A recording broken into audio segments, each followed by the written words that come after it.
Olá, galerinha! Vamos agora para a nossa aula de história. O tema de hoje é a criação do alfabeto. Então, peguem aí o livro de história nas páginas 86 a 89. A criação do alfabeto, né? Então, vamos aqui ao texto, que no decorrer do texto eu vou explicando. Como vimos anteriormente, os primeiros sistemas de escrita criados pelos seres humanos eram baseados em figuras ou sinais. Para representar algo concreto, como um objeto ou um animal, alguns povos da antiguidade utilizaram figuras que chamamos de sinais pictográficos ou pictogramas. Na escrita pictográfica, cada desenho correspondia exatamente ao que era representado. Por exemplo, para representar a palavra ovelha, era desenhada uma ovelha. Então, nós temos aqui ao lado, tá? Uma figura, né? Um pictograma pré-histórico. Olha só, esse pictograma aqui, ele foi feito em uma pedra, certo? E aqui representa uma palavra, mas que palavra é essa? Olha só, ele tem chifre, que parece aqui um chifre, não é isso? Aqui é o corpo dele, tá? Aqui é a cauda, as patas. Então, aqui é o que, gente? Isso mesmo, é um boi, né?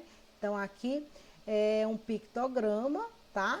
Que é a palavra boi. Aí temos aqui, qual a palavra você usaria para representar o sinal pictográfico da imagem, né? Que está aqui? Seria o boi.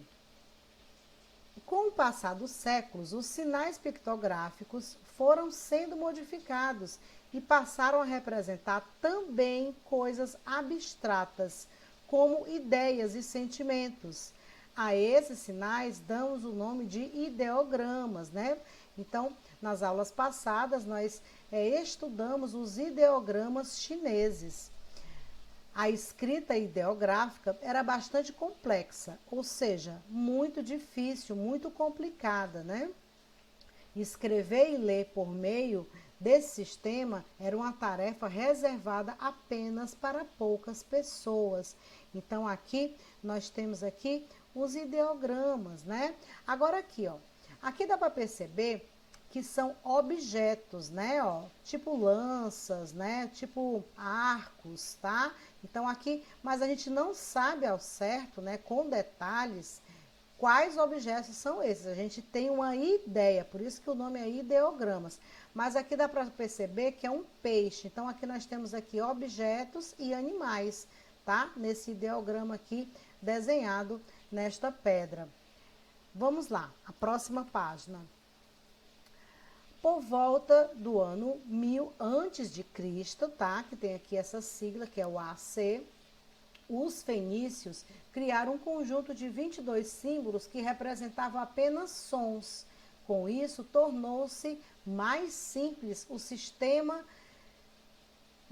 de registro da fala por escrito. Então, o alfabeto fonético, como ficou conhecido, esse sistema revolucionou o modo de escrever, pois ele podia ser mais facilmente adaptado para diferentes idiomas. Gente, tá aqui, né?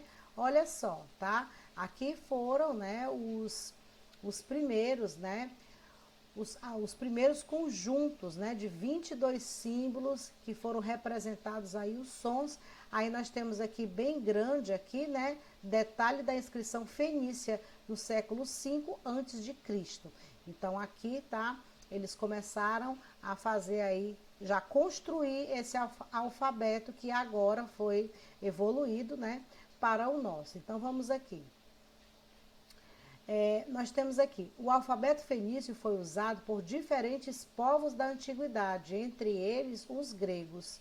Séculos após a invenção fenícia, os gregos acrescentaram novas letras ao alfabeto, tornando-o ainda mais preciso e adaptável aos sons da fala humana. O alfabeto grego foi então adotado pelos romanos, dando a origem ao alfabeto latino, né? Agora aqui já dá para a gente identificar até mesmo palavras, né?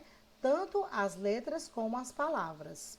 porque aqui já foi adaptado, foi tirado dos fenícios e adaptado para os gregos e depois para o alfabeto latino.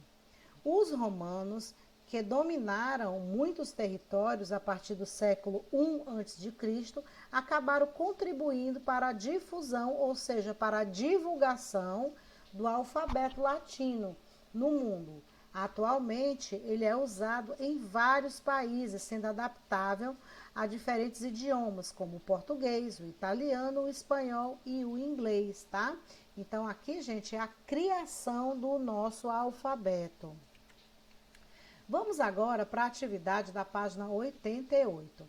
Essa atividade, gente, são símbolos também. Aqui não tem nada escrito, tá? Mas aí vocês podem perceber que são símbolos fáceis. Então, se são símbolos fáceis, transmite, tá, uma ideia, transmite uma sinalização. Por exemplo, esse animal aqui, que tem um traço, então aqui deve ser o quê? Proibido animais, proibida a entrada de animais, né?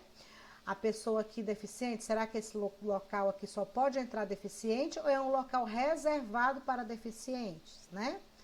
Aqui, todo mundo sabe que é o símbolo de que, gente? Do Wi-Fi, né? Então, quer dizer que o quê? Que naquele ambiente já tem Wi-Fi. E aqui também muito conhecido, principalmente aí nas aulas de ciências do tio Marcelo, né? Esse símbolo que vocês vão colocar o que é que significa. Então, a nós temos o seguinte: qual o significado de cada um dos desenhos representados? Eu já dei muitas dicas, né, gente? Então, é só responder aqui nesta A da primeira questão. A B. Em que lugares costumamos encontrar esse tipo de sinalização? Então, aonde é que a gente encontra, tá, geralmente, estes símbolos aqui? Em sua opinião, os desenhos representados nas placas acima podem ser considerados pictogramas ou ideogramas? Justifique a sua resposta. Então, aqui, gente, aqui é apenas um desenho que tem uma palavra, ou é um desenho, né, que são os ideogramas, que são as ideias, que representa, tá, um contexto, que representa uma fala, né, uma ação da pessoa que está vendo, tá? Então, você vai ver se é um pictograma, se apenas representa uma palavra, ou é um ideograma que representa uma ideia. Vamos agora para a segunda questão, que também é muito fácil. Olha só. Observe a tabela abaixo. Nós temos aqui a tabela com o alfabeto dos fenícios, o alfabeto grego antigo, o latino antigo e o latino atual que a gente conhece, tá bom? Essas letrinhas, né, que estão aqui marcadas, né, no nosso alfabeto atual, né, que é o latino atual, latim atual, nós temos aqui algumas que estão grifadas, né? Essas que estão grifadas, gente, foram as que foram acrescentadas, tá bom? Introduzidas aí no nosso latim atual que a gente conhece. Então, a nós temos o seguinte: anote nos espaços abaixo quais as letras que foram acrescentadas ao alfabeto latino atual. Então, é só você observar aqui a tabela e verificar o que foi acrescentado, que eu acabei de falar. Letra B. Escreva abaixo uma palavra em português e depois a mesma palavra com as letras do alfabeto fenício. Então, você vai observar, tá, o latim atual, que é o nosso aqui, né, o nosso alfabeto, tá? E você vai observar o dos fenícios, que é esse daqui da primeira coluna, que foi o que iniciou, né, a criação do alfabeto. Então, vamos aqui, olha só. Eu vou dar só um exemplo para vocês fazerem em casa. Vou fazer um exemplo bem fácil aqui. Por exemplo, se você fizer a palavra bola, tá? Não precisa ser uma palavra muito grande. Aí você pega uma palavra bola, mas você pode fazer uma outra palavra, que é só um exemplo. Aí você vai pegar, né? Você vai escrever B-O-L-A. Pronto, ok. E embaixo você vai colocar o quê? Bola, né? Pelo alfabeto fenício. Então, você vai pegar aqui, olha só, o B, que representa essa letrinha aqui. Então, você vai escrever essa letrinha aqui, que é o B. O O, essa letrinha aqui, que é bem parecida com a da gente, né? Que é o O. O L, Tá aqui o L, ó. O L, que também é bem parecido, né, com a original, que é dos fenícios. E o A, que não é nem pouco parecido, né? Parece mais é com o X. Mas aí é a letra A. Então, gente, entenderam? É bem fácil, né? Você vai colocar as palavrinhas aqui que é em português e embaixo você vai colocar em fenício, tá bom? Então, gente, aqui foi a nossa explicação da criação do alfabeto, tá? Então, façam a atividade, releiam, tá? O texto e também bata aquela foto show e manda para mim para que eu possa corrigi-la, ok? Então, no mais, bons estudos!